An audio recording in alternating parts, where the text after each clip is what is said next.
Live streamed. Gentlemen, how are we? Awesome.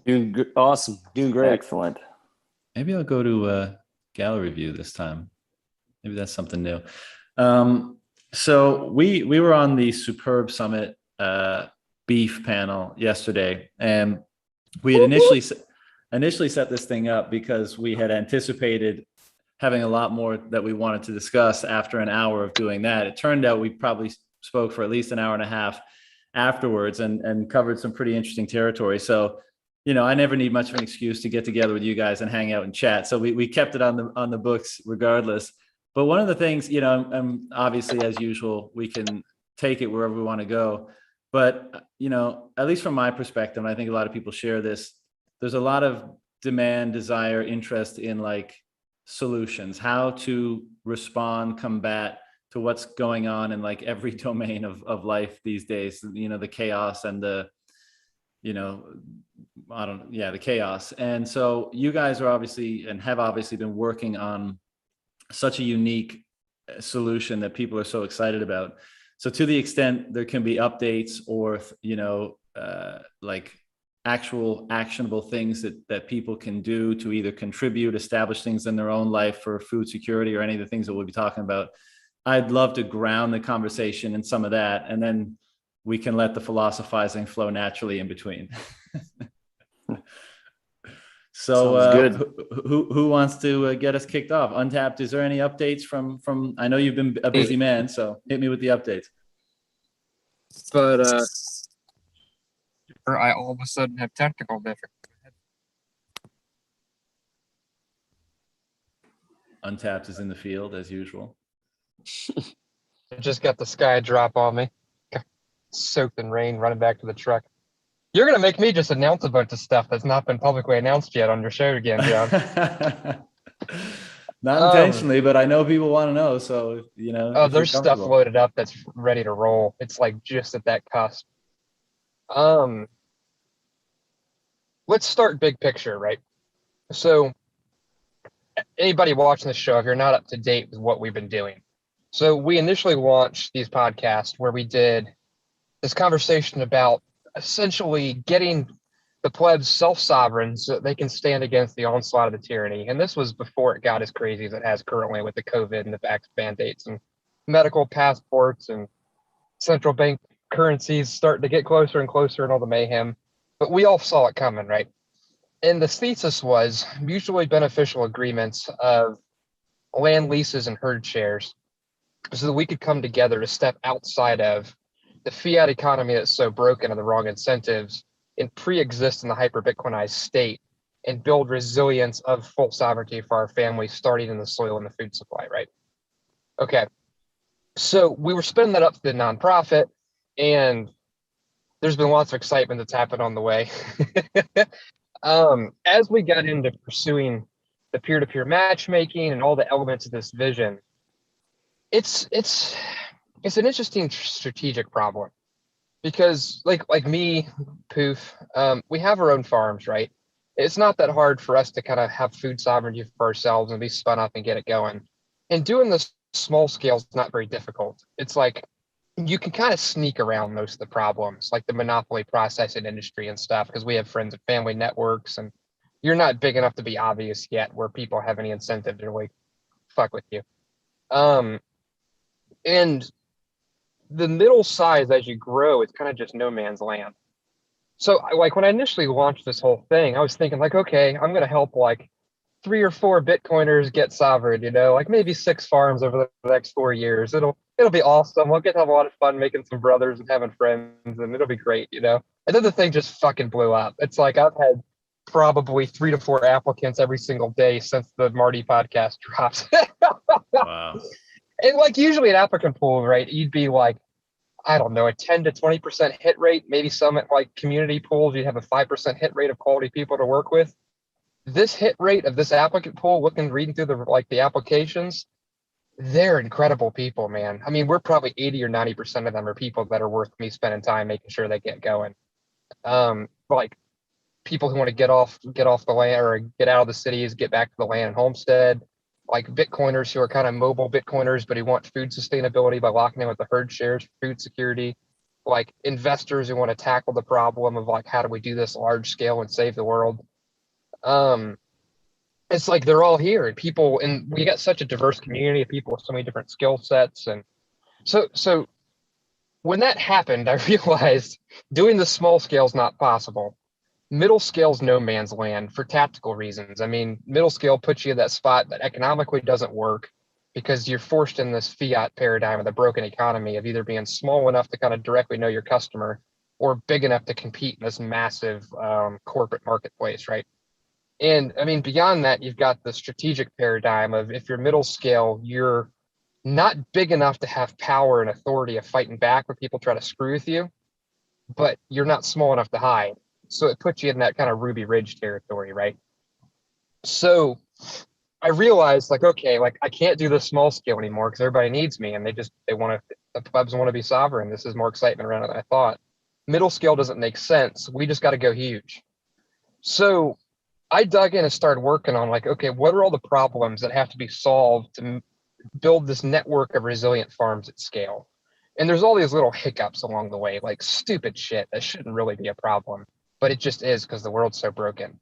Like, for example, there's not enough cows of the right genetic types for low inputs being like that can handle supply chain collapse in North America for the size of our applicant pool as it is today. Like, there's just literally not enough cows. So, like, I could try to help everybody, but how can okay, great. We buy land, we install fences, which there's not fencing material either. There's supply chain shortages in that. The company that makes the fences that most of us use in the regenerative grazing movement, it used to be Powered Flex. Now everybody's going over to Timeless. They've got like a 4-month backlog. I went and actually visited the owner of that company back when the podcast first popped because I figured like, okay, supply chain security here with these guys is going to be important to what we're building. And actually spent 4 or 5 hours with their head operations guy, touring their facilities. We talked about their business plans. They were working on scaling up some like alternate manufacturing lines. They had some really good plans for how to handle the volume of inflow they were seeing. And so I was just kind of consulting with them, making sure they were going to be ready for it all. And then I sat down with the owner, who's a super wealthy guy, a multi-millionaire, and verified that he was orange pill. He discovered Bitcoin 2 weeks before I talked to him. And I made sure that orange pill went. I made sure I slapped the jaw shut and made him swallow. Because like that company can't go down. I mean, they're super important. They're one of the few people manufacturing some of the fence supplies we need. So I spent some time with them, right? And they're trying to get spun up, but demand's increasing so fast, it's going up as fast as they can spin up new production lines. So like in other stupid problems, like China stop shipping over, stop manufacturing or something, the hubs with the bearings you need for the wheels on trailers. So all the trailer manufacturers in the States don't have hubs, so they can't make the trailers. So there's this massive shortage of trailers. So trying to get your hands on a cattle trailer is ridiculously difficult right now. Or like I've had a UTV on order. A UTV is like an ATV with a little miniature truck bed on the back. I've had that on order since May. They told me it was on a truck. It was going to get delivered in a few weeks when I first put the deposit on it. Here we are getting into October, and every time I call them, they're like, well, we don't actually know if it's even been manufactured yet. We'll call you in a month. It's like people aren't grasping how broken supply chains are, right? So we need a parallel economy. I mean, and it starts with the food supply. We've talked about this before. Like it starts with the soil. The soil is your first productive asset. Food's the first thing humans need. But we live in a globalized world that's already pretty industrialized. And even if you try to go as far back to an agrarian society as you can, like we have to have vehicles. We have to deliver food. Like we have to haul animals. Like you can't just go all the way back to being like in our Bitcoiner world, we can't go back to just being Amish. You can't step back to having a horse and buggy and run a competitive citadel network against this globalist push of tyranny. We have to be able to compete. So seeing the evolution of all those problems and realizing like, okay, I can't do this small. I could solve those problems small scale by stocking up a little bit of stuff and just having plans with my buddies who are mechanics to just jury rig things or whatever. But doing this huge scale to service the Bitcoiner network, I have to solve all these choke points. And they're just fucking everywhere. There's a choking point. There's a choke point to the supply chains of what we need to run these Citadel farms all over, anywhere you look. Did I drop? Am I good? You're good. Good. I'm good. Okay, you video got a little wonky. I'll cut my video if service is too bad. Um, so that's where the idea for building this fund happened, right? So you guys all know the story of that. I don't need to hash out the details. It was chaotic. We came out stronger. It's awesome. Um, Part of how that shook out the way it did is I knew this fund needed to exist for solving these tactical choke points. So that it's almost needs to be like a John Galt group of sorts, where it's not investing in these farms, it's not investing in the animals. We've got that with the nonprofit doing this peer-to-peer model. We have tons of interest, we have tons of people at every side of the spectrum to do that. We have to solve these supply chain problems. And it's going to get worse. I mean, not just as there's this broken supply chain. I mean, we've got potential conflict with China where they're propagating even more chaos our way with the financial crash stuff of Evergrande. But like this whole model of them doing this psyop with COVID, propagating chaos into the world, them using that as this new type of warfare, right? I mean, they could do that with supply chains all over again to try to cripple everybody else around them. So I anticipate that getting worse. But even beyond that, if we have this vaccine passport and they push it harder like they're doing in Europe, there's places in Europe already where if you don't have this medical ID, you can't fill up gas in your vehicle. So like if you can't put gas in your vehicle, you can't buy food, you can't go to the store and buy parts for your tractor when you break a hub or something, right? Like you're disconnected from the industrial base of the manufacturing resources of the current economy. You're isolated and ostracized into like either having to be tiny and survive like the Amish, like just completely off the grid, or have to build full stack in house, right? So I was pushing like this is what we need to do, this is what we need to do, and me pushing on that being the focus. Like this isn't business, this isn't about making money. Like this is a waging war where we're trying to clear the choke points from a strategic level because we're just at war. So this is the Malthusian narrative of these global elites trying to manipulate the next phase of the long cycle, right? Where they continue to maintain their ability for time theft over humanity. And so it's a battle between that and freedom of humans of this decentralized revolution. And the problem with this battle is everybody's like all up in arms about it. Like, where do we fight back? Like if we go protest, if we try to take up arms, it gets twisted into the psyop and they spend it for more centralizing of power for themselves. Well, we fight back by opting out, not just in the monetary layer, but at the existence layer, where we can outlast them in a war of attrition because we have self-sovereignty and independence in everything we do until Bitcoin cannibalizes their power base of their ability to steal time. Then that's when we start to rebuild the world. So we need this ability to clear those choke points so we have sovereignty of this network of Bitcoin communities. That way we can opt out of every layer and you don't have this encroachment of pressure on you all the time. I mean, this is what's happened with people with the vax mandates, right? Where, well, I have to get it because I have this job and I don't have enough savings. So if I don't get this, I don't eat. That's just going to get worse and worse where, okay, you can't go to the store if you don't have this ID, or like you can't buy parts, you can't fly, you can't transport and ship stuff.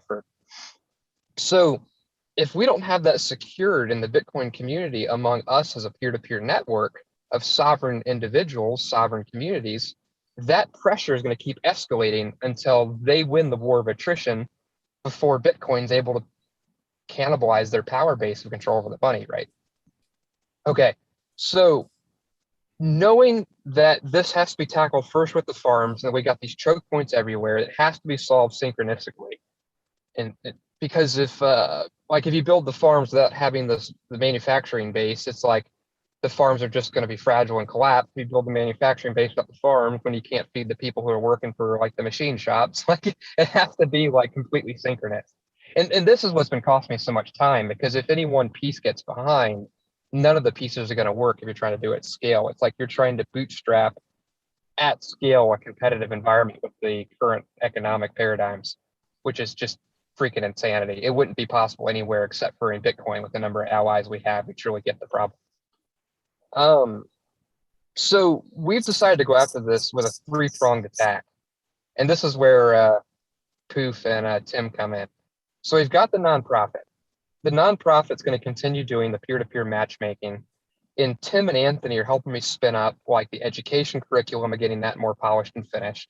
So it'll teach people how to do the regenerative agriculture. It'll teach people to do it from zero, like the Bitcoiners No Farming experience. It'll have like the ability to do like a little bit of hands-on consultation work, and hopefully being a nonprofit, we can get some like funding and stuff to make that where it's not high cost for like a lot of the plebs. And digital education is pretty simple to do, low cost. And that'll be driven like with like building community focus, doing the education focus and all that. We're spinning up on top of that, doing paid consultations right now. My issue is I'm spread so thin trying to solve all these choke points. I don't have time to do a lot of the consultations for the peer-to-peer matchmaking stuff. I'm doing what I can, but if I don't keep the rest of the plate spinning, it's just not going to work. But I never thought I'd find people that are capable of really keeping up full speed with the big picture of solving all the problems in these consultations of helping the Bitcoiners build their Citadel ranches until I found these guys. So Anthony and or Poof and Tim, they're smart enough to kind of take some of the share of the plate here. But like Tim has family and kids, and with the position I need him for, I really need him around more full time versus just part time. And so we're doing paid consultations. I'm using those to train up Tim and all the knowledge I'm doing, so I can take some of my work and parcel off to him, so I can focus at the higher strategic level of building the support infrastructure, right? Okay. So as a part of that, we're building off a for-profit company that we're going to do a little bit of an equity raise for. That equity raise is going to be part of how I financed Tim's salary to make an offer to him to hire him full time. That way, as he gets trained up doing these consultation calls that we're currently on doing, just with a little like just charging for each call we do, that he'll be able to take over that whole part of the mission. As that happens, what we've come up with is Tim and Poof are going to go after currently existing regenerative farms and use our capital model of herd shares and cattle layaways to help bring capital from our customer base who wants the food security into these farms. That'll actually draw them towards the Bitcoin community. Goal is to orange pill them along the way. That'll help build a really quick scale of spread of food supply for the Bitcoin community. You mean these guys are going to go out and like directly pitch existing regen ag operations? Which is already starting to happen. The regen ag guys are finding me, and they're realizing that this model gives them capacity they've never had before because of the collaboration inside of this low time preference community. So really they're hitting us. But once Tim's full time with me, I'm going to have him just cold calling people and be like, hey, I want to help you do better. Like we've got a tool set to help you. Like get on the line with us so we can help you conquer the world as regenerative agriculture people, right?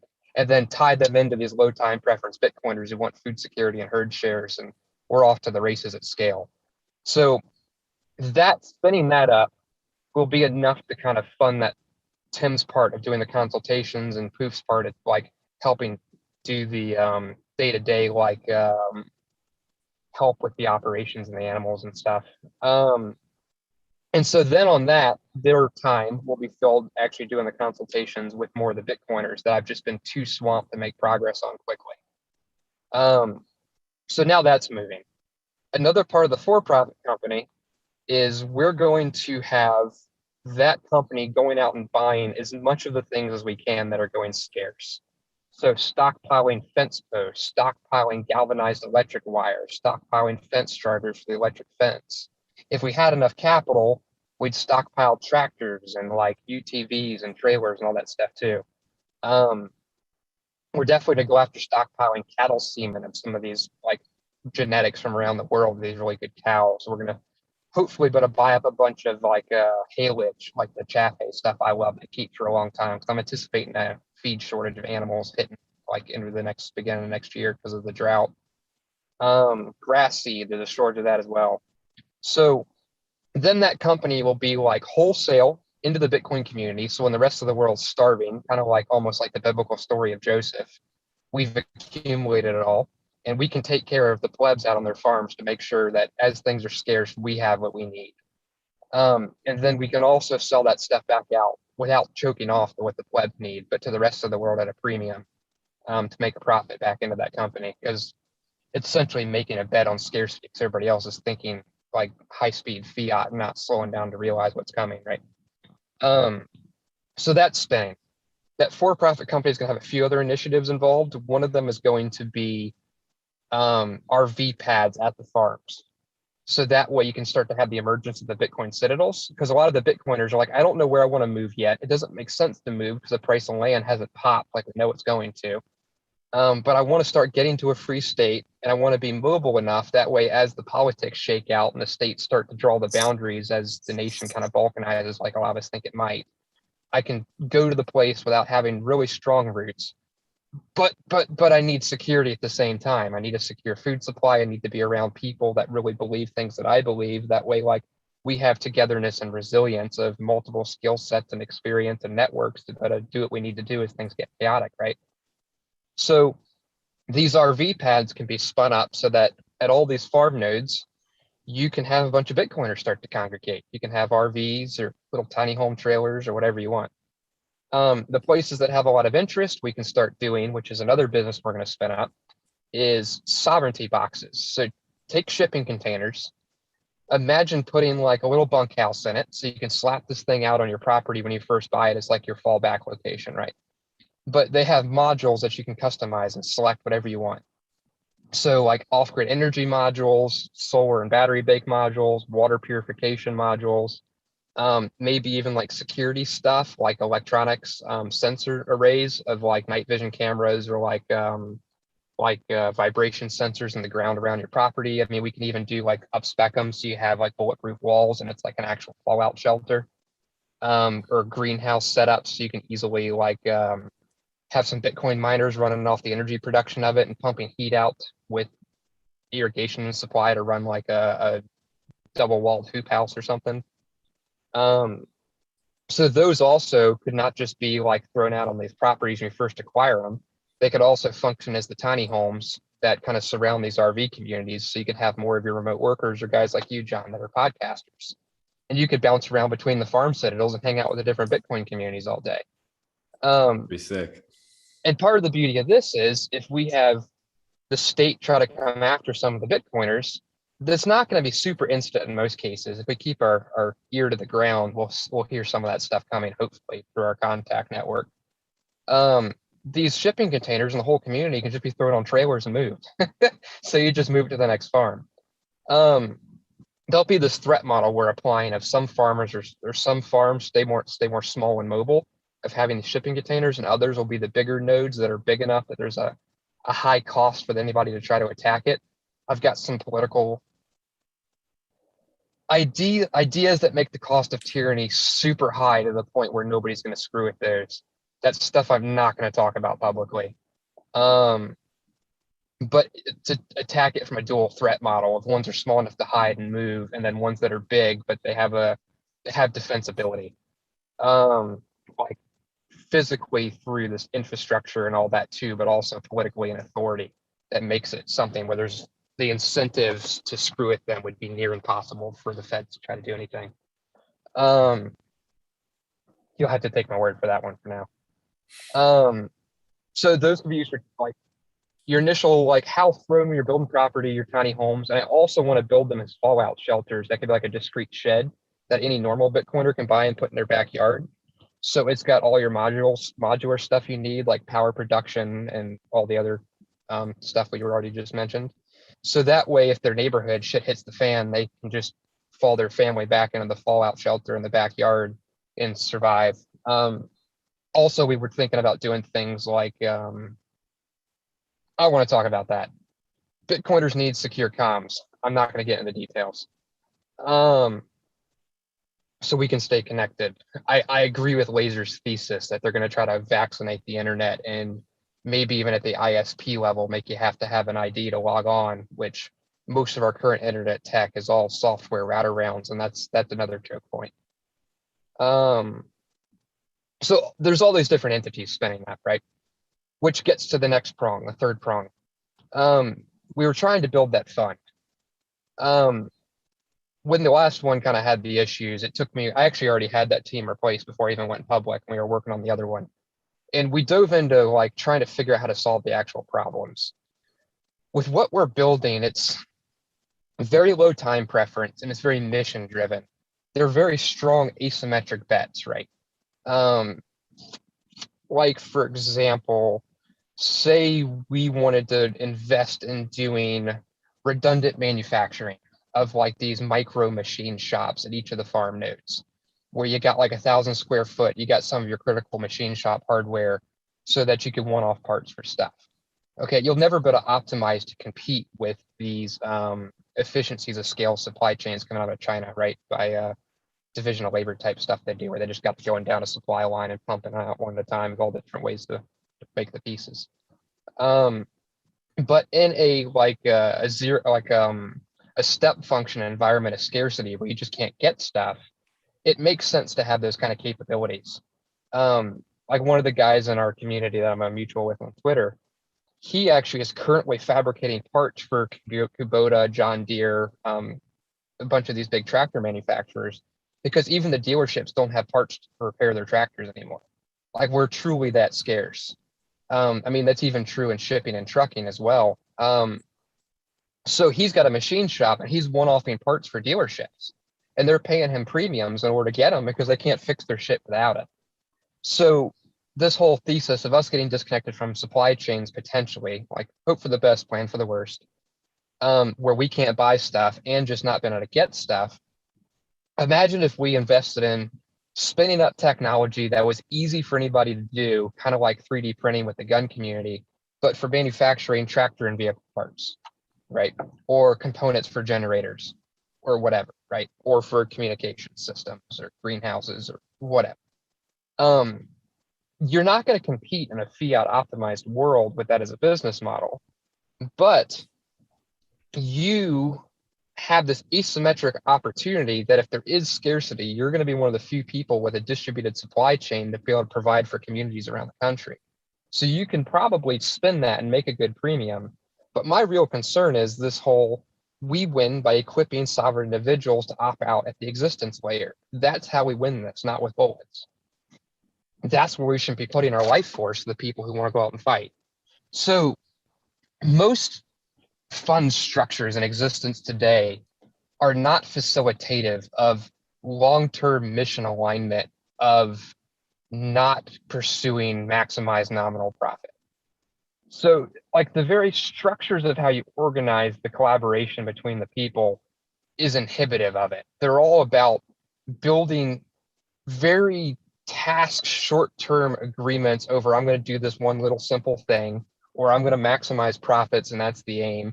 And then you build these complex contractual agreements of, this is the leverage we have over each other, anticipating it not working, and we're going to fight all the time, right?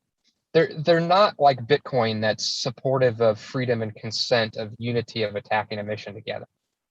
So we had to step all the way back and iterate of like, okay, how do we build a vehicle here for us to collaborate as a community of attacking this mission together? Like, how do you bring people, because like there's a lot of high net worth individuals out there right now, and some of them talking to me where they feel this crushing Marxist onslaught of tyranny, and they just don't know how to fight it. It just seems ubiquitous. It's like nobody has a cohesive strategy. They're way out ahead of us on, like, especially with the ESG narrative. I mean, there's all these guys, they're foregoing nominal profits in order to try to cozy up to the money printer for closer contingent effects and promises of having advantages of forever monopolies in the next phase of the long cycle, right? And that's the game that cantillionaires play, because they're tied to the money printer and time theft. But you have these really wealthy people who are freedom lovers, and they're like, where the hell do I fight back? I mean, this is a misinformation war. This is and they own everything. They own the media, they own the supply chains, like they own the monopoly on violence with the governments, like, and everything we do, it seems to just get psyoped and twisted on us. Well, we opt out, just like with Bitcoin at the monetary layer, we opt out at the existence layer. We get sovereign. That's how we do it. So with bringing this money together, you can't just say like, this is the one little thing we're going to go do. Because this is really war. Like, you don't really know over the next 20 years as this whole thing shakes out of like, this is the linear steps that we have to do for Bitcoiners to be sovereign and win, right? Like, it's more like a battlefield of this is the objective of what we're going to try to accomplish together. And we just need maneuverability to pursue winning and maintain density of unity as we do so, right? But without breaking human consent of everybody getting to bring their life force to it without having it just taken from it, right? It's like you don't want to just give it to somebody and be like, okay, you're in charge of all this. So as we were working on it, I was thinking about how we all as Bitcoiners think about the sovereign individual and Saifedean's thesis about like we're kind of probably going to move towards monarchy with these little nation state or city states being like the emergent way governments will work. They'll be smaller versus large state entities like they are now. And as I got to thinking about all that, it's like, okay, well, why don't we just pull that into the present? Like we always put that in the paradigm of this is going to be geographic, but what if we just say that like a Soul Explorer says, like your sats are your votes, they're your citizenships. What if we build like a digital consensual monarchy that your collaboration as a unit happens on the same timescales as a mission? So it's like your agreements going in is like agreements of citizenship of like a trust structure that's more like these family offices that are working together to build what they want over courses of generations, right? Versus like a GPLP fund that's just about making short-term profits. And so we worked to evolve that, and we came up with something I think is really elegant. We're in the last phase of iterating that with a few of the lead guys from the VC world and from the like entrepreneur, like CEO world who have done a lot of capital raises and understand the dynamics where current investment vehicles just don't align incentives for this kind of stuff. And we're getting really good feedback on it, where the guys that are the smartest guys on the cutting edge all just are giving us like, this is incredible kind of feedback. Not something you can share? Oh man, I feel like I'm taking on the stage just trying to even give you the basics of looping everybody in. That's Anthony, okay. I mean, I'm sure we're all okay with that, but it'd be really interesting. Again, don't share anything you don't want to, but I'm sure everyone's wondering like, well, what the fuck is that structure you're talking about? yeah, I actually just let Poof and Tim read it for the first time. So that was like a couple hours ago, I think. They're probably still trying to get their heads around it. I got other teams and I just brought it over to let them see it. What did you guys think of it when you saw it? I mean, it's very brain bending. I don't like Tim, you don't have any investment in kind of VC capital world, do you? You No. guys are both pretty much from farmers and small business world. Yep. Yeah, I haven't looked through it enough, Joel, to even give any wrap thoughts? my mind. No. Same. I heard your thesis on the Bybit podcast. I think it's very interesting, but I haven't really formed any thoughts around it yet. But no, I don't either have any investments in that in VC startups. Okay, so like current structures, like I'd even say this about democracy, because I mean, essentially what we're trying to do here is we're leading towards hyper Bitcoinization, trying to pull for the emergence of these new ways of human governance and business and collaboration and existence. Government structures as they exist today, they're all ways we are essentially trying to slow down human brokenness, destroying the system. So, I mean, the democracies just devolve into bureaucracies that slow the fall until it collapses. And they don't really allow for the volatility of creative destruction. So, oh, there we go. I wanted to be on the panel so I could see all you guys. So it's kind of like we do with Keynesian economics, right? Where we're suppressing the volatility, trying to make our certain outcome guaranteed. And a lot of our human governance structures do that too. And what I love about Saifedean's thesis of we're going towards these smaller monarchies is you're just front loading the problem. The problem is like, are we good people? Do we pursue good things? Do we have good people we trust to like join them on their mission of what they're doing in the world? And can we be good people who are in alignment with that and do our parts too? And the structure we built takes that kind of thesis of let's front load the trust question. Soul Explorer described it really well. It's an attempt to overcome the Dunbar limit because it's a series of trusts. So every grantor, so I'll probably have to explain trusts. Grantor is the person who puts money in a trust. The trust is managed by the trustee. They're the person who's the decision maker. And then you have the guys who are the beneficiaries. They're the ones who receive the benefits of the trust over generations. So typically trusts are set up for like taking your wealth and then pursuing and accomplishing betterment of the world in some way with a mission statement. And then the benefits of that accrue to your kids and grandkids and great grandkids over generations, right? So we've got these grantors. Each grantor has their own independent trust. It's pooled authority, not pooled capital, where they have a trust. We have a trustee inside of the Untapped Growth Network. And there's lots of grantors who all have a common trustee. So legally, all the trusts are independent. Okay. The trusts are designed for the trustee to have all the decision-making power. So he wants to go after a project. That's like resolving one of these choke points, right? And he knows he's got this pool of capital from all these different grantors who are mission aligned with him.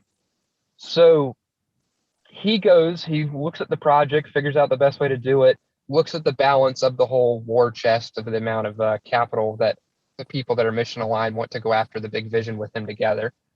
And he writes up a series of proposals of like, okay, here's what I think the best mission strategy is of all the different things we should tackle with our amount of resources in order for us to win the war here. And when he puts that proposal out, and I don't really even like calling it a proposal. I need to develop a language around it to describe it. The grantors make one of four statements. They say affirmative of, I like this, I think it's mission aligned, we should go do it. I want to have as much exposure to this as you can give me in my capital, up to some like reasonable brackets that are communicated between the two parties. And I'm going to do everything I can at a human level to help. I'm going to bring my network to bear, my creativity, my wisdom. I'm an advisor. Like anything you need, I'm in. I think this is mission critical for like us winning here. There's a no vote of like, I don't really have any thoughts on this.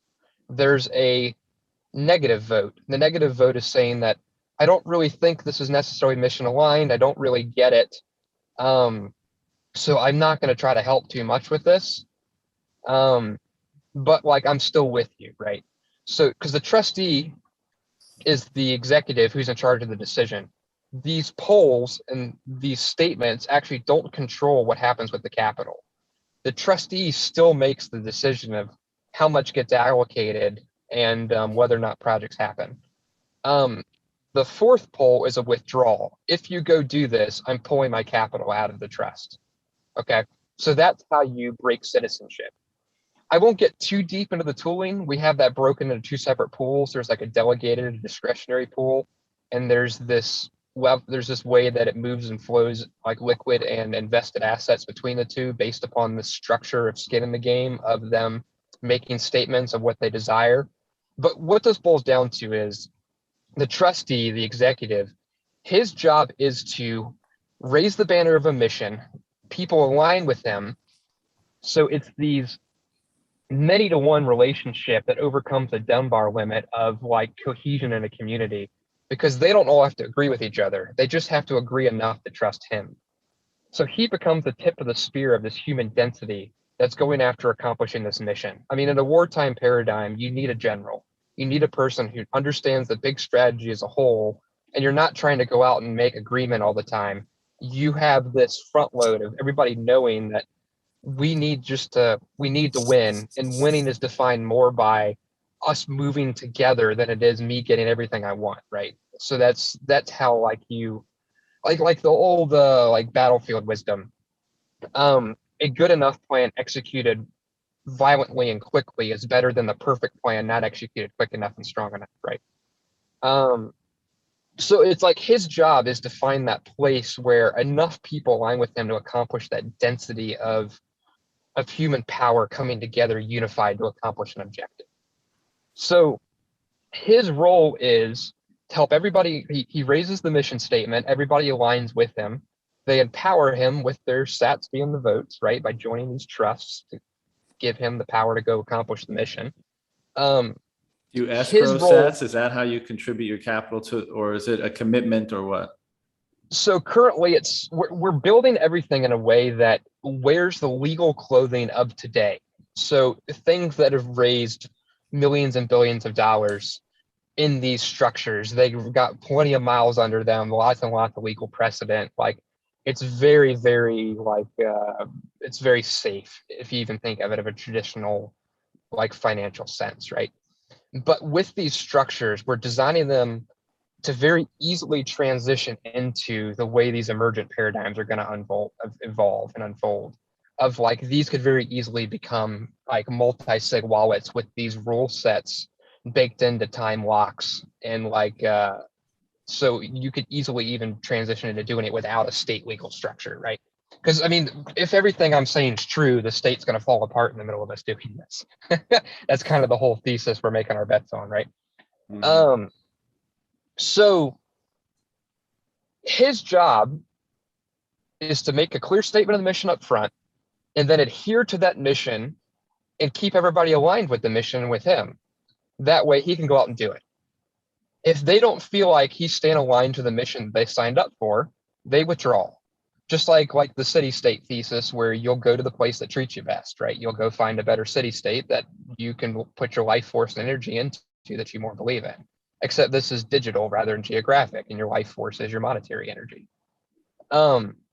Now, he needs to have enough grounding as the general here to wage war that is not so liquid that it pushes him into a posture of inaction, where it's like anybody could pull away at any time and the unity of the group is just instantaneously capable of fracturing, right? Because then it's like, how do you pick anything if you don't know if your phalanx is tight enough to be able to penetrate in and win this particular battle, right? So there's a set of like lockup rules that flow on relevant time frames that are a part of the initial agreements when the trusts are formed. So his job also is to manage liquidity of understanding what his guaranteed capital pool is based upon that density that he has this absolutely, no matter even if everybody disagreed for this period of time, because this is his just total solid ground to wage war from. But if he keeps everybody aligned, he also has this bigger pool that's available because of the way we break it up, delegated and discretionary. So it gives him decision-making ability as an executive with high density to go out and like wage war. But it does so in a way that on a longer time scale, the time scale is relevant to this mission of decades and generations, that they have liquidity to vote with their feet. Like for example, like the discretionary capital can be withdrawn instantly if they don't like what the guy's doing. The delegated capital can be withdrawn at like, we're speculating the number is going to come out at around 5% a year or something. So that withdrawal period gives him time to bit of maneuver and make decisions. So even if somebody leaves the community, he has this locked in resource stream to use to keep winning the mission for everybody else. Okay, does that make sense so far? I feel like I'm trying to talk about something that's like a completely mind-bending paradigm here. I'm trying to stay with you. Yeah, I would say keep going, and we can ask questions when the full picture has been articulated. Okay, so what I keep naming this is it's like this digital consensual monarchy where you have liquidity, which is this enabling tool of human consensus, but you slow the time scale of the liquidity down by front loading the agreements of trust with these mission statements and working to have alignment at the very beginning. That way the liquidity is happening on a time scale relevant to which the relationship and the mission is taking place. So like kind of like citizenships. Citizenships aren't super liquid that just come and go, and nor would you really want them to be, right? Like if like we have these RV and Airbnb communities at the farm, right? If you have this really tight knit group in this Airbnb community, you just don't want some random scrub who we don't know and trust to jump in here and just cause chaos, right? Like you want some time to get to know each other and to build relationship and know that they have alignment with you guys and they fit in with the flow. So there's this time scale at that which trust and human relationships happen versus money is instant, right? So this structure of the tooling of the incentives of the trusts is there to match the way that human trust happens and evolves in relationship on these long time scales of the mission. So it's making a digital citadel that's built around a trusted leader with a mission statement where you have citizenship with your money and vote with your feet. And then over time, what'll happen is that there'll be competitive digital citadels that rise up where you'll have somebody who has a mission that somebody thinks this is what needs to be done, not this, or this guy's doing it better than this guy. And the energy will flow of people joining the ones that are doing the mission that's best, what they believe is best, and the guy who's doing it most effectively. So then they'll be competing with each other out there, and it'll be creative destruction in the marketplace at scale versus just the granular economy of small business, right? And so, I mean, there'll be volatility to that. It's not going to be like this bureaucratic thing that's just everybody is always just kind of steady state until you have the black swan event at the end because everybody knows exactly what's happening. So it's all very dry. But you'll have more opportunity to go after really world-changing type stuff at the same time. Does that make sense so far? That's the best stopping point I could think of to tie a bow on it to really see if everybody's with me. I'm going to hand it to the boys before I hit you with a couple.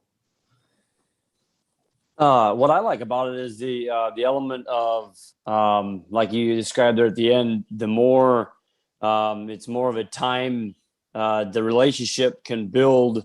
Basically you upfront the relationship or the risk of it going south, or or somebody wanting to leave right away versus going halfway, going quite a distance into your adventure or whatever you're pursuing, and then having a lead role or somebody drop out because of a small disagreement. You're upfront loading that, and so I like that very much.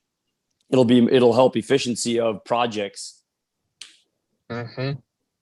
And I think big picture here, far more than a cattle update.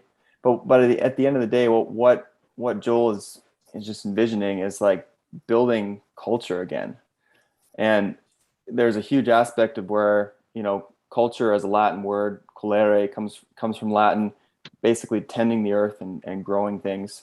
And so that is that kind of that part of that base layer of what's going on there, and then building these trust relationships as basically integral to making culture happen.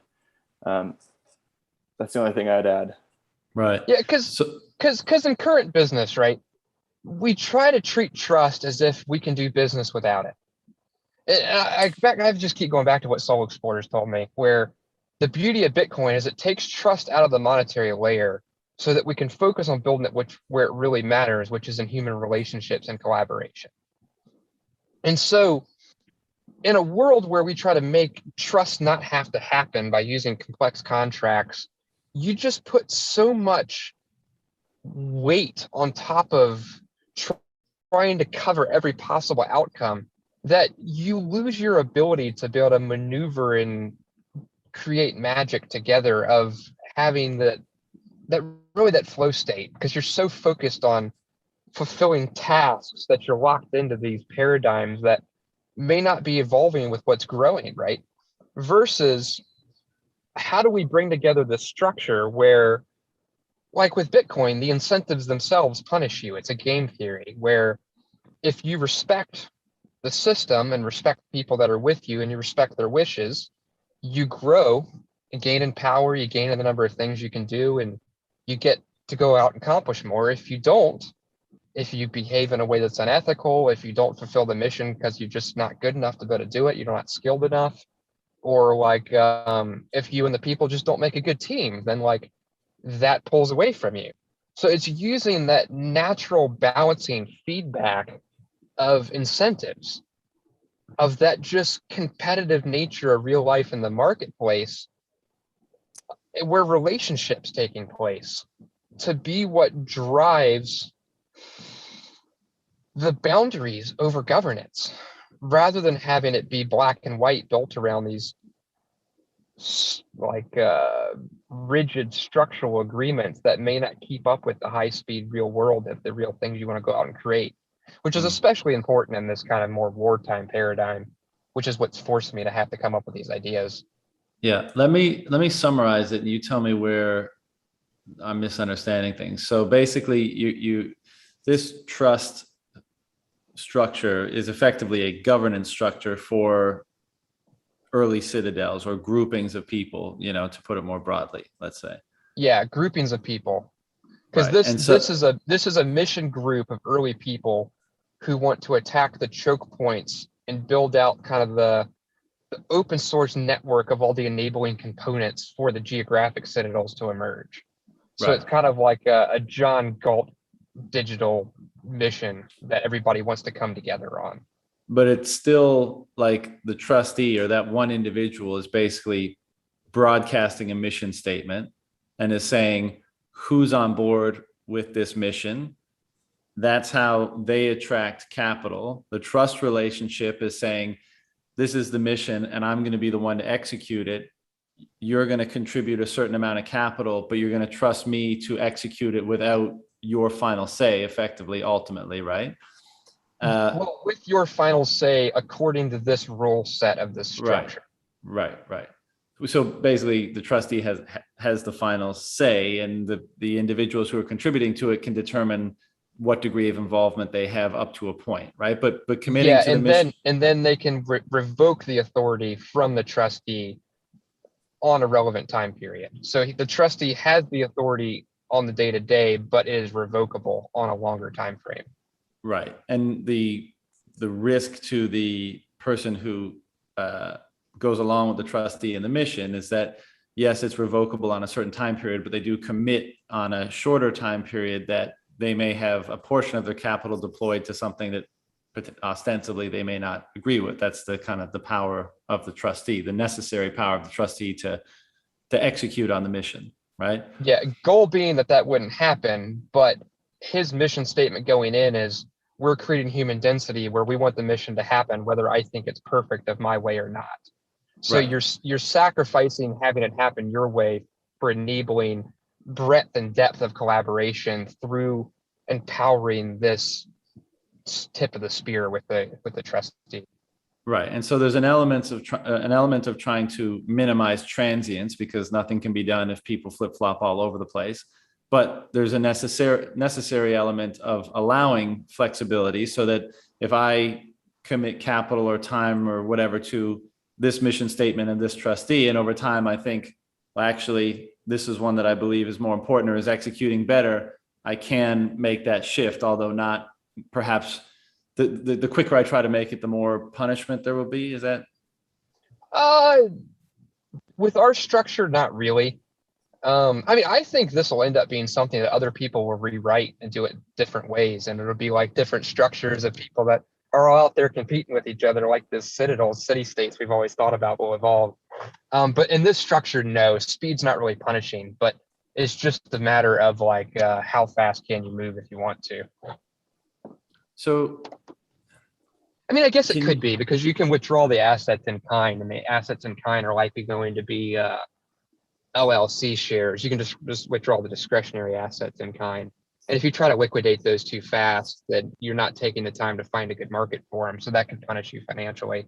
If you move slow enough, you can find somebody to get a good price for them, because they'll be illiquid assets. Maybe one of the best ways to illustrate this is, let's take the four of us. Can we just draw out like an example and say how this would work in practice? Sure.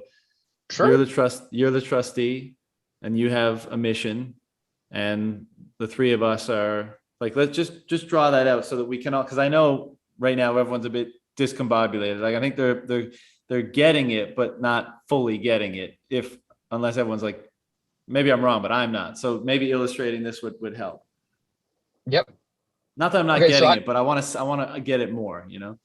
So I'm the trustee. I raised this mission statement. It's an objective, not a task. So say that like, I want to enable redundant manufacturing for the Citadel farms in like tractors, vehicles, things like that. I want to enable distribution and supply chains between the Citadel farms, communications between the Citadel farms, and say defense between the Citadel farms. Right. So those are the objectives, right? That's my mission statement. You guys are all like, fuck yeah. Okay. And So, just to like- be clear, this would be a for-profit mission statement. Is that the like, or you could So you could The determine goal for is yourself. that the first priority is to win the mission with these. Now, with this governance structure, you could totally design it to be more for profit. With us in particular, this is war. It's more about winning. When you win, there are going to be profits. And I think with this, it will be profitable because we're making asymmetric bets based upon being where the world's going to move to and the world's going to come to us. And it kind of so even has the to places, be profitable to win. In Exactly. a sense, right? Yeah. Exactly. But even in the places we over prepare that just break even, there'll be other places that because of the asymmetric bet and us being prepared, it'll be like a cash cow and spin off enough money to make everything else work. Like for example, like the redundant manufacturing of tractor parts, nobody else can get them. So we'd say like we provide them for the Bitcoiners at a reasonable like profit level compared to a normal economy. And then everybody else out there in fiat world who we don't really care about, we sell it to them at like a 10x markup. And so we just pump that money back into making the Citadel and the Bitcoin community more wealthy, right? Mhm. So like some of those will have opportunities like that flow in that'll balance it for profitability for the portfolio as a whole. But go ahead. Yeah. So no, you go ahead. So you got the mission. This is the kind of the mission statement. These different like mini manufacturing facilities for these parts or what have you, and then just kind of Yep. keep going. How we get involved, what our role is, our relationship. Okay, so say you guys are all like, fuck yeah, I believe in this. Okay. Yeah. And each of you guys are like, I want to put in 20 million. Okay. Okay, so we sit down, you guys go get your own lawyer. I give you the open source docs of the ways that I drew up with our legal team, the way this works. You guys vet it to make sure you're happy. And then you pick how much you want to put in each capital pool. You've got a delegated pool and a discretionary pool. I don't want to get into the weeds too much of what those are. Essentially, a delegated, the trustee has more power over it, and the discretionary is more liquid, so you can punish the trustee quicker. And you just have to decide how much you want to put in each bucket, right? Mhm. Okay, so you put all that money in there, and then I figure out how much, like at this point, we got 60 million. Because there's 3 of you at 20 mil. So I figure out, okay, with 60 mil, this is the most beneficial way for me to wage war. I go attack A, B, C, and D at this scale. I'm going to compromise on this because I really need another 30 million to do it. And maybe I'll have that later and I can backburner that and the mission will still maintain like going through the critical path, right? I bring it to you guys. You guys would say I make a proposal. The first proposal is about like modular shipping containers with 3D printing and CNC machines on them being delivered out to the farms. And it's got some R&D and it's got some manufacturing components to it. And it's going to cost us, let's say 5 million a capita for booting up that. And each project will be its own little LLC, right? So I go and poll you guys.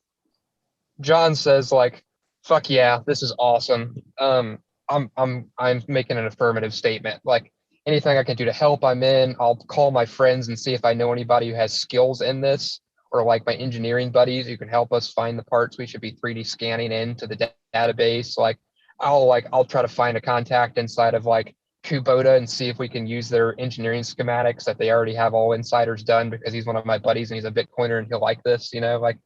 So like you're bringing your network to bear and you're like, okay, I'm going to put like up to like 3 million in this. I want a larger allocation of this than just pro rata because I really freaking believe in it, right? Okay. Tim is like, nah. It's like, okay, like I don't really have an opinion on this. I think it fits the original mission. I'm not opposed to it. If you need me, I might be there, but it's like I'm not super crazy like amped. Poof is like, I don't like it. I don't think this is what we should be doing. I think we should be working on like butchering and animal delivery first or something. Like I think we should be putting a higher percentage of like my trust towards that, not towards this. So he's like, I'm not going to help with this. I don't really believe in it, and like minimize the capital of mine that you put into this. But like I believe in the mission of what we're all up to, and I'm still here to be a part, right? Like I'm still on the team. So then I sit down and be like, okay, John's amped. Poof is not very amped. Tim's just whatever. So 5 million. Let's do 2.5 from John. Let's do 2 from Tim, and then let's do half from Poof, 500,000 from Poof. I do it. We go out and do the mission. We're rocking and rolling. Okay, so that's a case where nobody withdraws. Everybody's on board, and if I need help, the first person I ping is John. If it's something that I think is like where it's inside of Tim's wheelhouse and I think it's a high priority, I need help with it, I'll ping him, but I won't bother him too much if we need an ally that like I can find elsewhere. And I don't bother Anthony, or I don't bother Poof at all as we're going through this part of the mission because it's just not something he wanted to help with. Okay, does that make sense?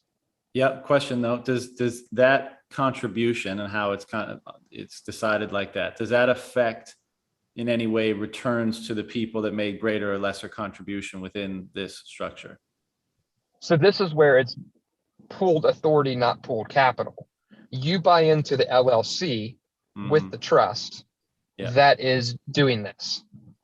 And this solves one of the big problems, because if we were doing this through LLC structures or GPLP structures, how would we do this? Because it's like you got to measure in a broken measuring stick pricing world over these hyperinflationary periods, what's accruing to who, with people joining the mission at variable different times, and like they're illiquid assets that may have a bracket of like 40, 60, 80% of different prices that are all reasonable, right? With this, it's really simple. You just get shares of the LLC we created, and you get shares in proportion to how much of the capital bought in. So then if it's successful, you have more shares. If it's less successful, then Poof was insulated from it. But we're all together in it. It's like we all got skin in the game. It's all part of the mission, where the executive deemed this was important enough for the pieces that Poof cares about, that this needed to happen because he can see it from a bigger picture that Poof may not see, that it's worth a little bit of Poof's capital, because caring about butchering and animal delivery, this is going to help because we can use this to make trailer hubs to keep the supply chains of the trucks rolling, or drive shafts for the trucks, which they currently also has a scarcity of. Like there's none of tandem semis. So I know, because of just the big picture strategies, that this actually serves what Poof wants at a very high strategic level. So even though he doesn't necessarily understand it, he's getting what he wants with this balance of capital. And I'm enabling the mission as a whole through bringing us all together, where it's overcoming the Dunbar limit of human density, of there being a single decision maker, but still with this consent mechanism. Okay, makes sense so far. Okay, so say one of you guys wanted to withdraw. So what happens then is the discretionary delegated pool. There's 2 different types of withdrawal. You can instantly withdraw all your discretionary capital. Like if you do this, I've just taken the discretionary away instantly. That's completely liquid. You can withdraw the liquid discretionary, and you can withdraw the invested discretionary in kind, meaning you withdraw your LLC shares out to yourself, and then you can try to sell them to somebody else in the community or whatever, right? The delegated shares are illiquid in the sense that this will be negotiated as these documents evolve and we boot up the trust, but I'm thinking 5% a year. That's like a little bit of a lockup period. It takes time to get your capital back out of. that's that ground of solidity that gives the trustee decision-making power to wage war, and the component that, like you said, John, keeps the community from flip-flopping. It's where you get skin in the game of buying into the mission alignment together up front, of saying, I believe in this mission enough that I'm going to lock up into this like withdrawal period thing. That way I have access to this community because I believe in this enough that it's worth it to me, right?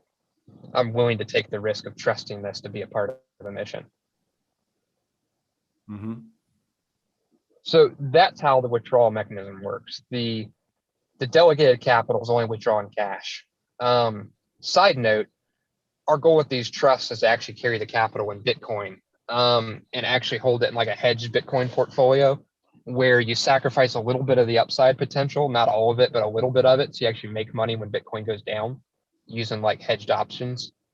That way you maintain purchasing power, but you still have the appreciation of Bitcoin in the asset itself. So that will also be pretty cool because we'll just be able to sit and be patient about going after the missions too.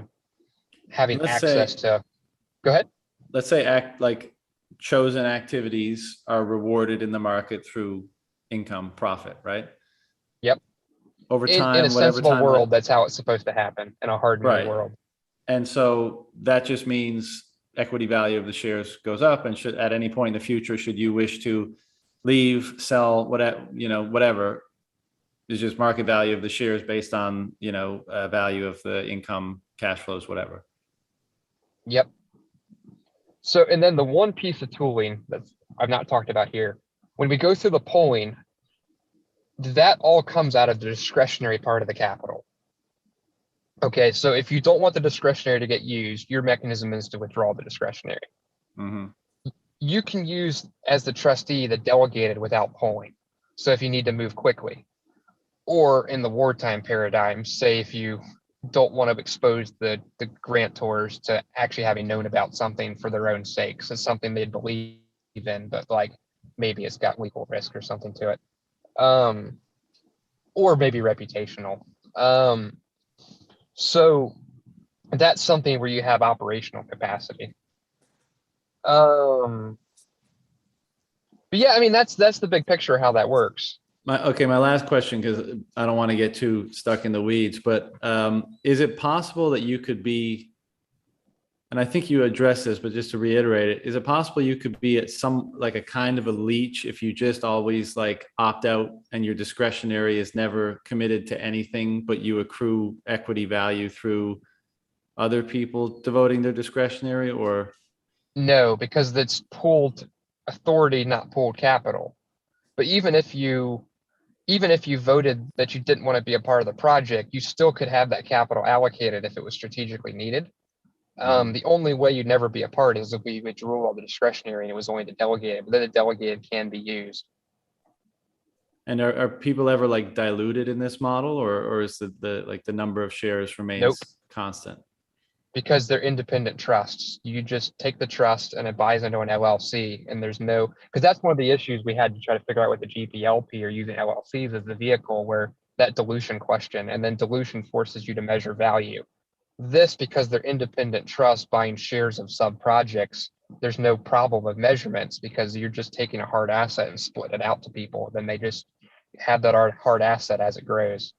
Hard asset being the shares of the LLC. Yeah. It'll be very interesting to see. Well, how far away are you from firing like the MVP or the prototype of this structure up? Talking to the first few potential grantors now.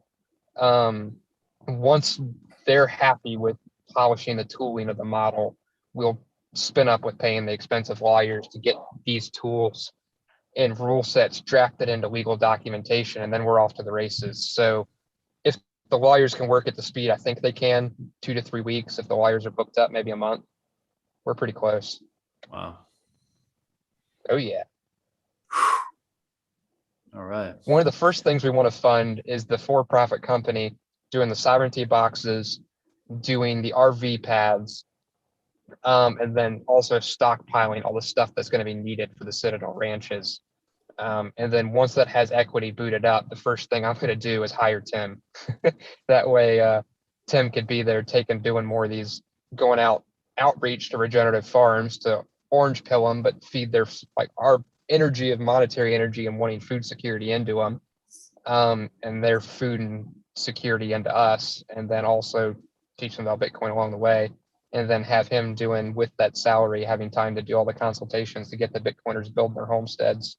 Right. So it sounds like you're trying to set up like the supply shop, right? Before you head off into the mountains or into the woods, you go in and you get your fish hooks and your fire starter and your ammo, whatever the hell else it is.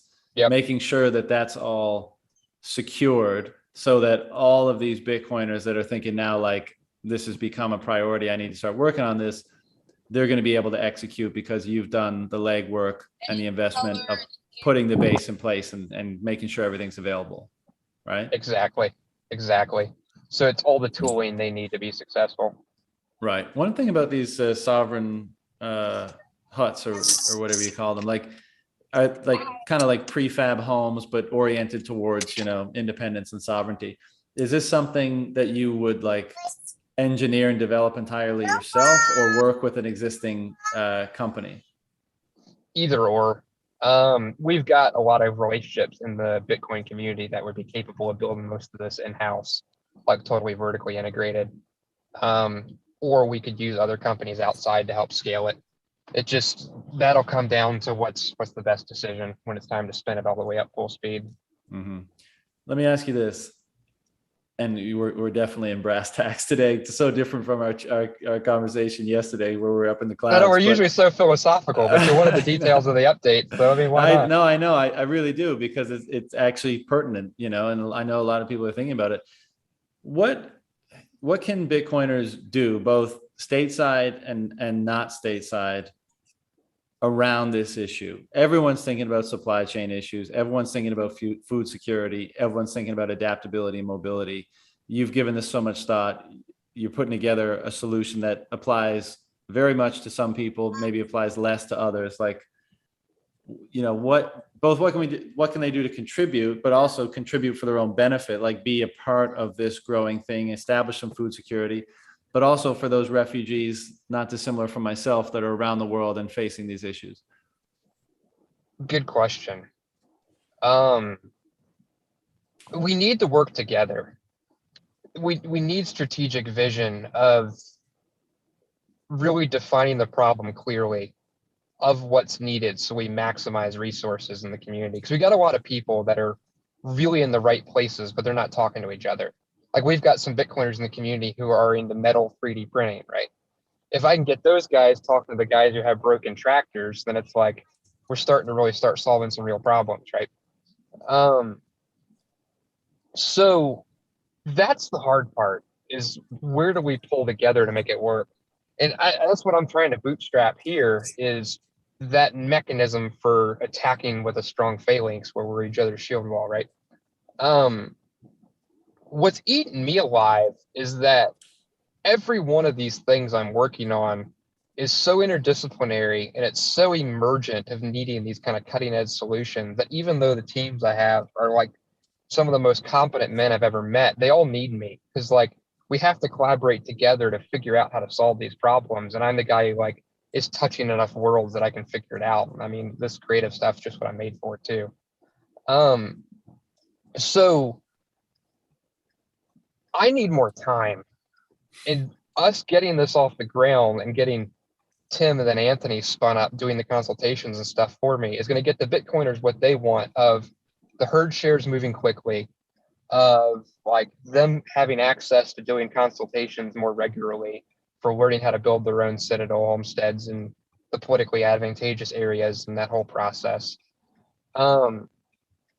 So like a simple stupid thing, like if so Tim and I have been doing consultation calls and charging some for him, and I'm using those to train Tim and everything I know so that he can start running on the business side.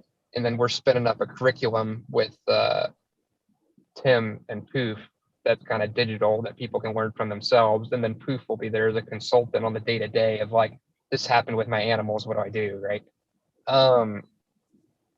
So if we had this huge applicant pool, and everybody's always like hitting me up, like, man, when are you gonna be ready? When are you gonna be ready? I'm like, man, like, I've got so many things. It was really funny. Somebody asked me yesterday because I was working on this stuff in a few of the off Twitter groups until like 2 a.m. last night, and then I was back up at 7:30 this morning, right back at it again. Somebody DM me like, dude, are you on amphetamines? Like, no, this is important. I just got to keep going. We So appreciate it. if doing those is great, because the limiting factor with Tim is he's got to have monetary flow in order to take care of his family. And he's been very, very generous with me as far as being collaborative, and so is Poof. Poof even took a whole nother job to free up flexibility in his schedule to better work with us more. Super grateful for having these brothers with me in the fight. I couldn't be anywhere near where I am without them. I feel behind now. If it wasn't for them, I'd be even farther. Lifesavers, man. Appreciate both you guys. Yeah, so Tim's limiting factor is going to be like freeing up his time through having salary. Doing it part-time right now with the consultations while I'm trying to get the equity raised for going to give him a salary is helping me train him faster. We're actually talking about launching a little like gamified donation portal for all the people who are applying for herd shares, where you donate in SAT and it bumps you up the wait list kind of thing. That would be an awesome way for like the community to kind of, just the plebs, like not even to donate a bunch of money, but to drive excitement to it. And as we drive excitement to it, it'll have more people engage with it and then try to bump up the list to get time with me and Tim. And I can use that money, even from the gamified donations going into the nonprofit, to fund a moving quicker of hiring Tim and unbottlenecking myself so I can go after the supply chain choke points. Beyond that, I mean, I need to do the raise, and I need to do it without really talking too much publicly, despite the fact I'm on your podcast, John. Because this kind of mission, it's going to be tactically dumb if too many people know I'm doing it, which is part of the reason I've turned down podcasts outside the Bitcoin community. I don't want a lot of people mainstream knowing what I'm up to. This is something that we need. Like we were saying yesterday, John, like the Bitcoiners are the Bitcoin network. We do our work to purchase Bitcoin. We mine Bitcoin through our life of what we create and the value that we add to the world. And if we want to make it to this 2030 timeframe Laser talks about, where Bitcoin's going to demonetize the state and change the world for us of stripping their power base, the Bitcoin needs to survive. It needs to survive long enough to win. The Bitcoiners need to survive. They need to survive long enough to win. So a lot of the Bitcoiners along the way, they're so special. Like the plebs will inherit the earth. And part of what I think of when I say that is that the plebs, the meek, like they're people that do well what they put their hands to, or like as C.S. Lewis calls it, like the real inner circle, the real elites. It's like the whole world today is chasing credentialism of, let me pander to the people at the top and maybe I'll get to be into the inner circle, when you get there by compromise, right? And then it's just parasites, and parasites don't win. But we as Bitcoiners, we as plebs, we recognize each other as the true elites because we had the humility of just sitting down and going like, this is what I love. Like your guys that are doing the restaurant, Tahini's, or like Stony stacking walls, or me raising cows, right? Or like we got guys doing construction, like Surfer Jim. Like we plebs, we do well what we put our hands to. And due to that, this is something that already happened. But I think that's why we're going to win, because the Bitcoiners have been faithful to accumulating all the skills necessary, that we're going to be able to pull this off. We've got it all in the community. I'm talking to so many people and I see all the alignments of every single fucking piece we need to solve. It's just a matter of getting the funding. That way, as all these Bitcoiners are losing their fiat jobs, we can rope them in, tie them together on mission, doing the things that are building the sovereign citadel networks. So what can the Bitcoiners do? Well, keep being who you are. Keep doing everything you do well, learning as much as you can about the things you love as fast as you can. Whether you're the 3D printer guys, because we're going to need that, or whether you're a machinist or a carpenter, because we're going to need that too, or whether you're an electrician, we're going to need that, or a mechanic. Like, learn as much as you can as fast as you can so you can contribute when we need you. Then also like help me spread this subtly so I don't have to go out there talk too much to be too exposed. Post personally so I don't put a target on my back, but also like for the sake of just making the mission be possible. Because if I'm too visible, then I'm a weak point in the mission. That just puts a target on the whole mission itself. So like in our networks, find allies, find people who contribute, who have the skills to help us build some of these early pieces we need, and find people who believe in this, who want to call me up and be a part of what we're building. And then like be a part, if I can get that thing built, of the gamifying the donations to work with me and Tim for consultations. And I think we're probably going to try to do that too for getting access to herd shares, where doing like these competitive donations to get on the top of the list. Not to get guaranteed herd shares, but to have an opportunity to sit at the table with the farmer, because I don't want to take decision ability from the farmer. I'm not on his toes. He gets to have consent, right? But you'll get to sit at the table, at least get to meet the guys, because we have so many people want herd shares that we're like 100x demand for herd shares versus number of cows we currently have even close to having access to. But once again, having that monetary flow in is going to let me pay Tim to go out and cold call all these regenerative farmers to scale that up. Two things. Is the equity raise, like, are you trying to appeal to Bitcoiners for that, or is that ex-Bitcoin community you want to raise from the fiat investors? For the trusts? Yeah. I want mission-aligned people who want to fund an anti-Davos group to win the war. I don't care where they come from. Anybody. They just need enough alignment to be like, this is the mission of rescuing sovereign families and communities against this Marxist onslaught of tyranny and globalism. Gotcha. Yeah, I mean, I think Bitcoiners will inherently be the most mission aligned.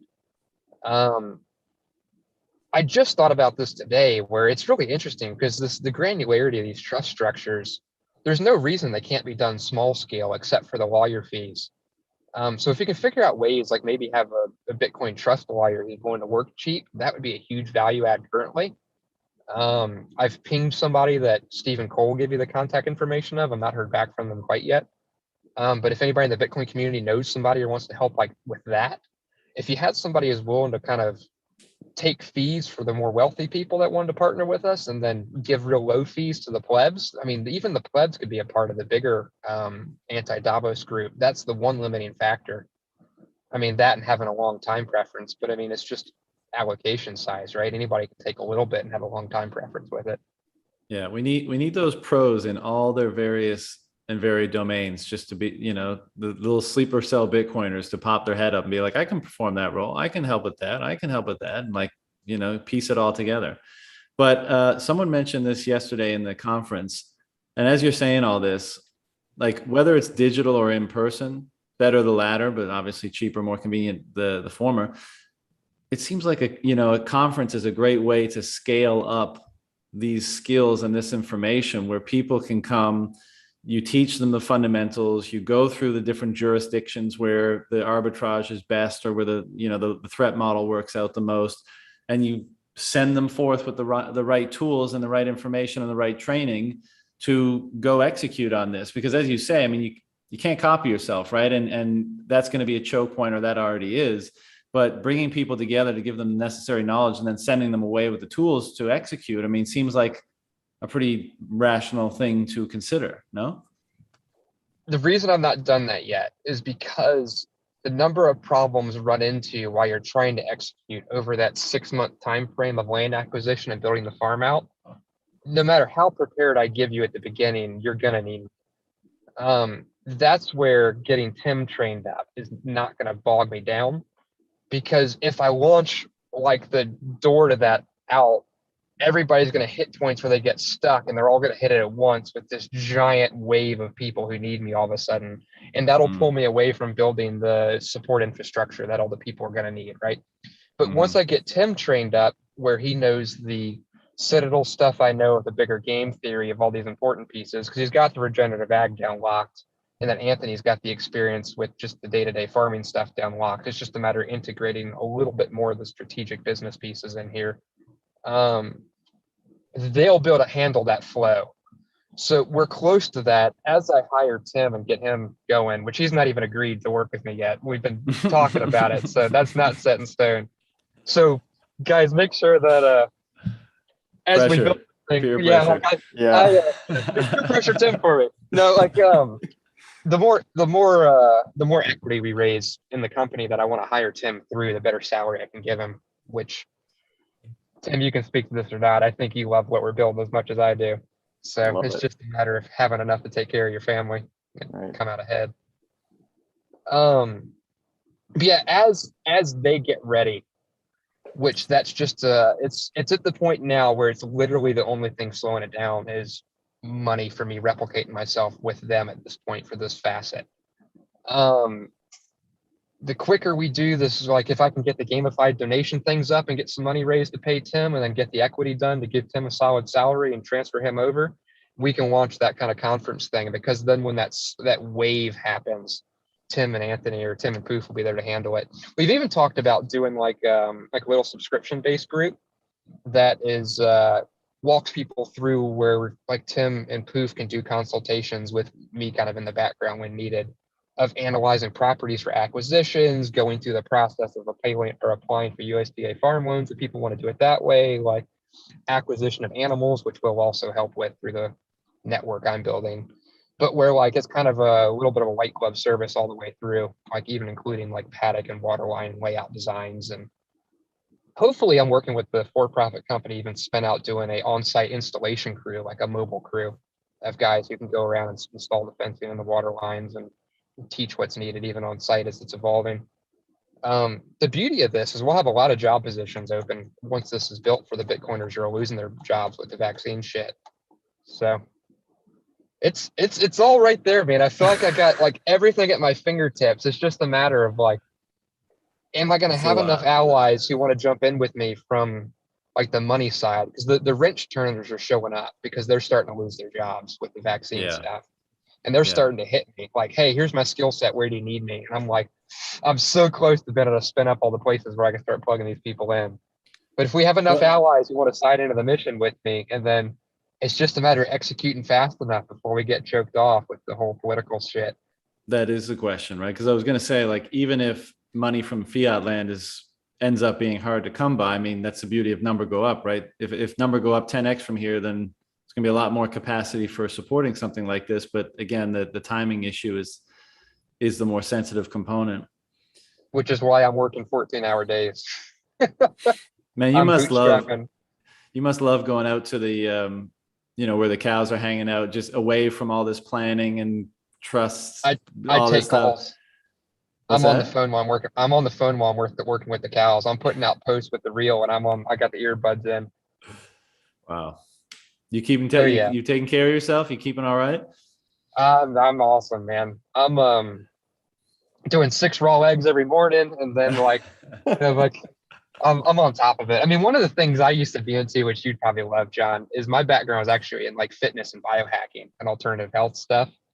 So there's all sorts of little things you can do to maximize like testosterone and fitness, but all it carries over to brain work too. Mm-hmm. I love the raw eggs. I'm a huge raw egg nationalist. I haven't gotten into that yet. Dude, I'll you talk just to you chug them about back? Oh yeah. Just crack them open, Rocky style, chug them back. I mix them because I can't handle the big gulp with the whole yolk. But yeah, I just do them straight. Just blend it together, the yolk and the white. With nothing in there? No. No, you lose some of the benefits. You don't actually absorb the proteins as a protein from the egg whites. They're actually more of like a medicine or information coating. They've got all these really complex amino acids in them that don't get broken down when you cook them. And those have all sorts of interesting characteristics. They actually reprogram your Peyer's patches, which talk to your body's immune system. They're antifungal, anti-yeast, antibacterial, anti-parasite. So they're really good for cleaning up your microbiome. All those components of the egg white, if you mix it with something like orange juice that has sugar in it, it actually inhibits some of the magic of the medicinal qualities of the way it communicates with your microbiome and your epigenetics and your digestive tract. No free lunches, huh? Nope, God wants you to go. God wants you to raw dog it. I don't even think you've heard that full of a description of everything in one cohesive conversation, had you, Tim? Nope. What's No, I'm happening just in your fly on mind, the Tim? wall here. Yeah. What's going on in your head? Man, it's big. It's just big stuff. I mean, it's exciting to just kind of hear it all in, what was this, an hour and a half at least, of Joel explaining these structures. It's a lot to wrap your head around coming out of. I've only been in Bitcoin 6 months, and so there's just base layer stuff that I'm still figuring out, and aha moments that's happening for me. Everything from time preference to just wanting to save more in Bitcoin than spend, all these different things that are changing for me personally. But then this whole shift in the way that he's structuring these trusts and companies, and front loading trust in organizations and agreements, and it's just kind of mind bending stuff. Very. Untapped, I got a question for you, and this is a very fiat question, but in beginning part of my career, I worked in wealth management, which is effectively financial sales, right? I mean, everyone wears the pinstripe suits and you think they're like, all big shots, but they're just on the phone cold calling people all the time, basically trying to sell financial products, right?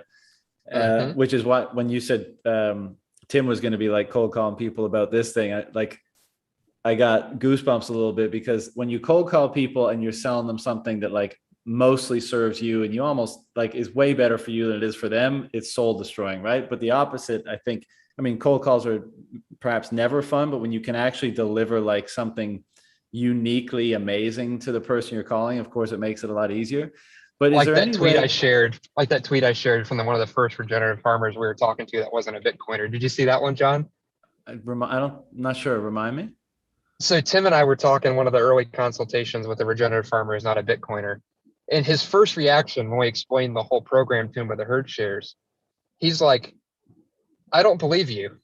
People don't exist with this low of a time preference that care about real value like this. And I'm like, no, nobody, they do exist.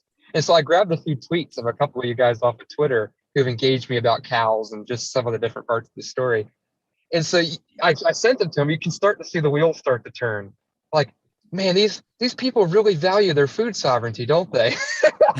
and then there's this moment where it just clicked. And he came back and he goes, this is God's capitalism of collaboration as it's meant to be. He's like, this isn't fiat where you're just destroying each other. Like, this is something I could get used to. Like, this is real. This is real, And so he sent us that. They were like, it was this moment where I almost cried reading the chat group. It cut me so deep. Did that one hit you as hard as it did me, Tim? Yeah, it was crazy. I mean, he grasped it right away as the value is accruing to him, but it's also tremendous value to the investors. It's just not a world that anyone's used to seeing, and particularly farmers, right? Farmers are just getting gouged left and right, and there's just like no defense for it. And so John, it's like such a big. It won't be difficult work selling the idea. That's for sure. Yeah. Yeah, he was like, I feel like I'm stealing from this community of customers and want to do the herd shares. I'm like, no, buddy. Like, they feel like they're stealing from you. This is the way mutual benefit works. You get away from the time theft, and we both just gain more from it. Yeah. Well, this isn't. I think we've talked about this before, but what made me think of my earlier days, doing those cold calls is like, there's got to be something here, and I think through our conversations, this was part of the early ideas around the herd shares, and I'm not sure. And it's a bit ugly in this format, but like, I think people buy narratives, really, right? Like, when people aren't just buying a 20% return, an 8% return, or whatever, right? And like, the narrative of this thing regenerating environments, employing stewards of that environment, accessing a degree of food security, and building out independence more broadly, and fostering freedom in the world, and a yield in the form of like meat that can be turned into Bitcoin, let's say, if you don't want to take delivery of the commodity. Like, that as a pitch to pretty much any person who has a portfolio of assets, I think would be pretty fucking easy too. It's like, yeah, some yeah. people will be like, no, I only want the highest maximum return. But I think that could be, that could find its way into someone's portfolio that like isn't hardcore in any domain, be it Bitcoin or regen ag, but like that makes sense to have as a allocation. And Yeah. that could really help things scale, Well, that's part of the reason I'm not talking outside of Bitcoin circles, because I want to provide for the Bitcoiners first. Because I want to help Bitcoiners survive through this attempt at great reset to where we were able to stay the course of resisting the tyranny so freedom wins. Because I think everybody's going to want these. And if I start talking about it, it's just going to bury us. So once the Bitcoiners are satisfied, I'll talk elsewhere and it'll scale more. And then we'll just pump all that capital into just rebuilding more of the world. Maybe at that point, we'll go after the deserts, like we were talking about in the call yesterday, right? At the conference. Yeah. It was so funny though. After, go ahead. I was going to say, one of the amazing things that I love about this I obviously think about this most from the farmer's perspective or for the farmer, as that's obviously my kind of focus area of expertise. But thinking about herd shares and the way that they align incentives for both farmer and investor, it goes back to what Untap was talking about earlier, where we want to be people that do well with the things that we put our hands to.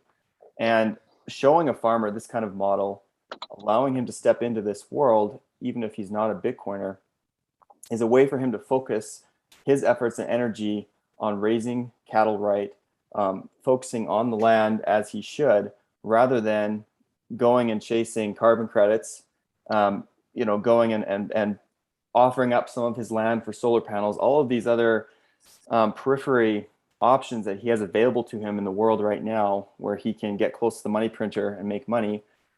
Those things are ultimately not bringing his farm tremendous value other than some monetary increase. And here he's shown a model where, he's obviously in farming because he loves livestock and he loves the lifestyle, or he loves working on the land, and showing him where he can optimize that work he's doing, be most faithful with what he wants to do, is just, mind bending for him. Just eye opening, and to see, okay, there are people out here that want to be involved in this.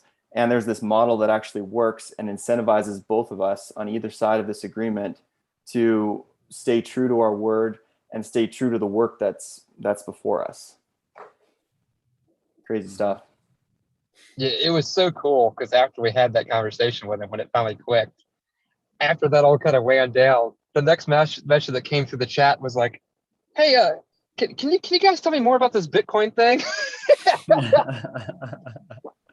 We're all yes.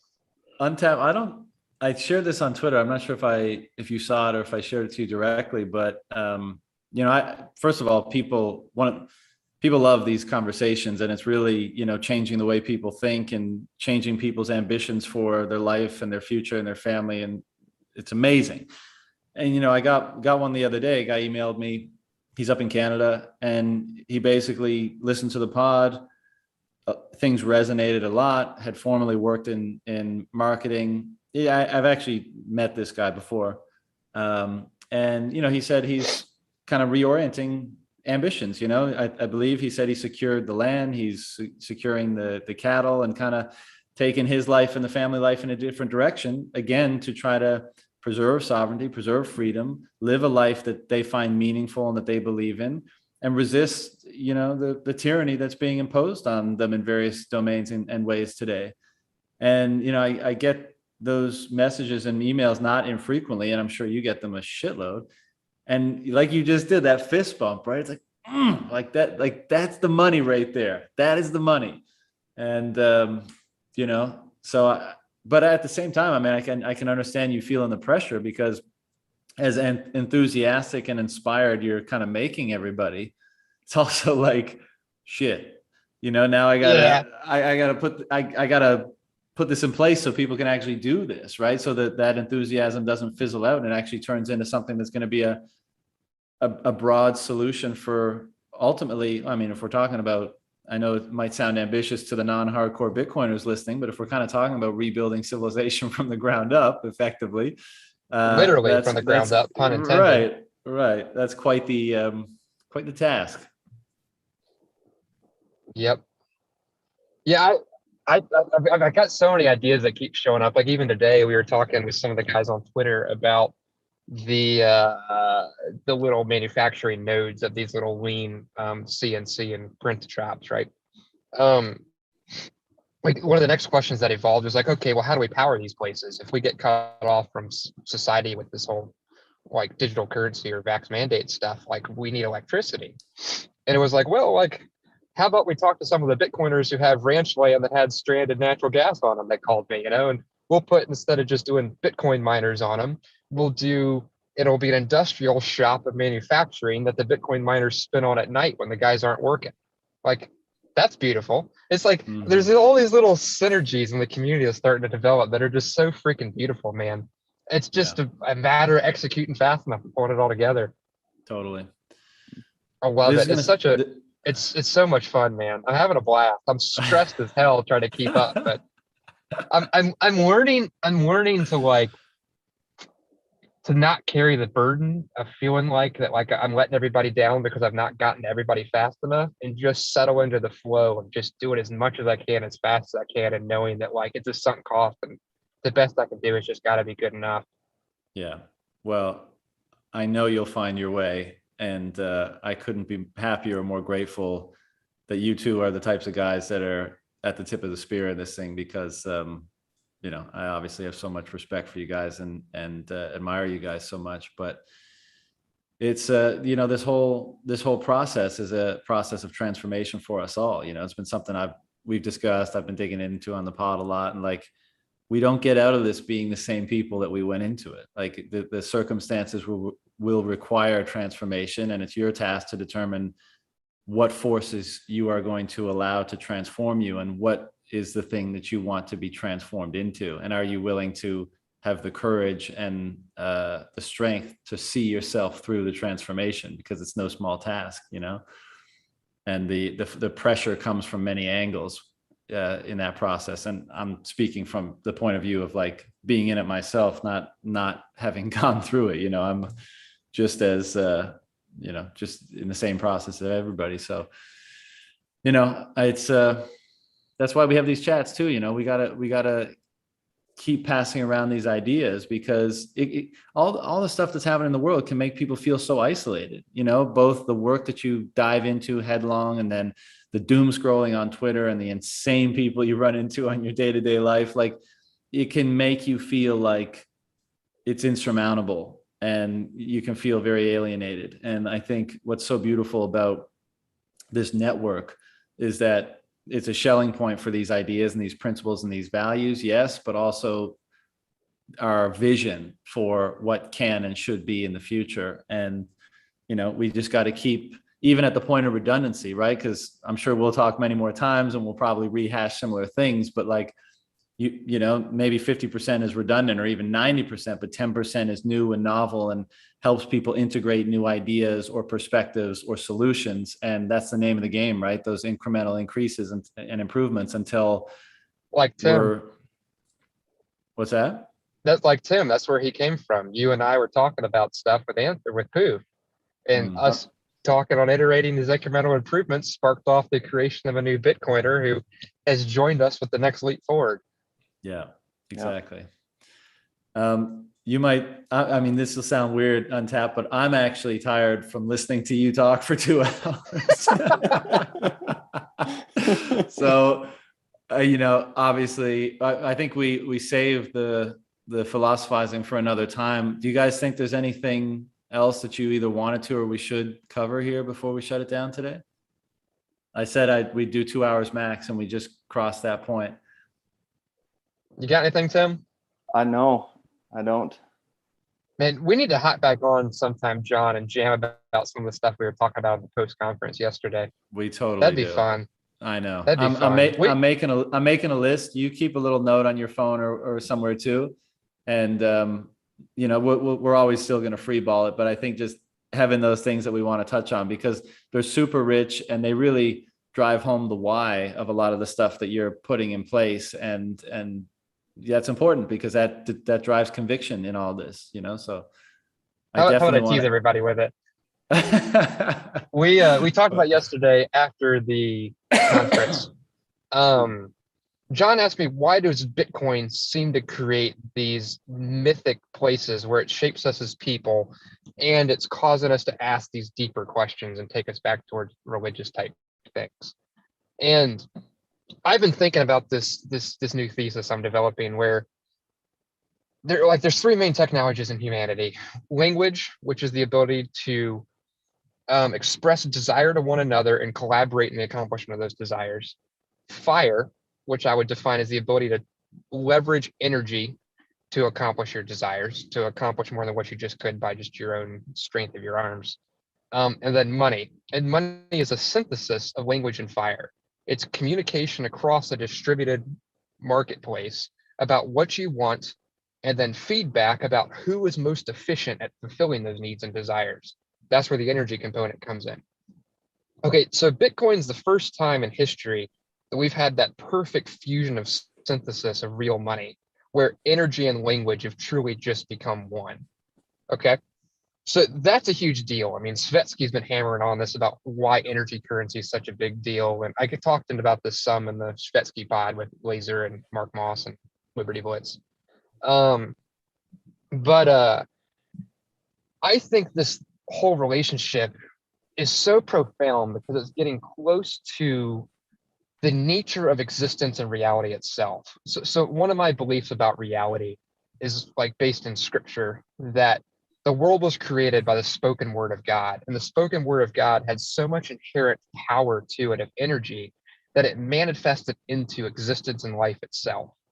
So he spoke, creation occurred. It's a synthesis of language and power of energy. Bitcoin is a microcosm of a resemblance of the fusion of the creative force of Logos itself. So it's causing us to bump into these realities that are forcing us to grapple with the deep truths of the way the world functions, which stirs us to come to grips with what we're capable of doing as humanity, as children of God, to where we're ascending into the full capacity of our roles as people. But yeah, that's the tease that we talked about an hour and a half yesterday. We got to get back into that sometime, John. We definitely will, man. We definitely will. But I think if we crack into it now, we'll be here for another 2-3 hours, you know? Oh, we'll be going till midnight, man. It's time for food. I've not even had lunch. Yeah, but I beautifully put, and very important or very interesting subject matter to dig into. So we will definitely reconvene and do that again sometime. I thought you were going to go for another hour. That's why I settled in here. You know, I wasn't sure if you were just doing a teaser or not. Man, I'm sorry for hogging yeah. the mic, man. I was that's so complex. I had to just lay the different threads so you can see how it integrates.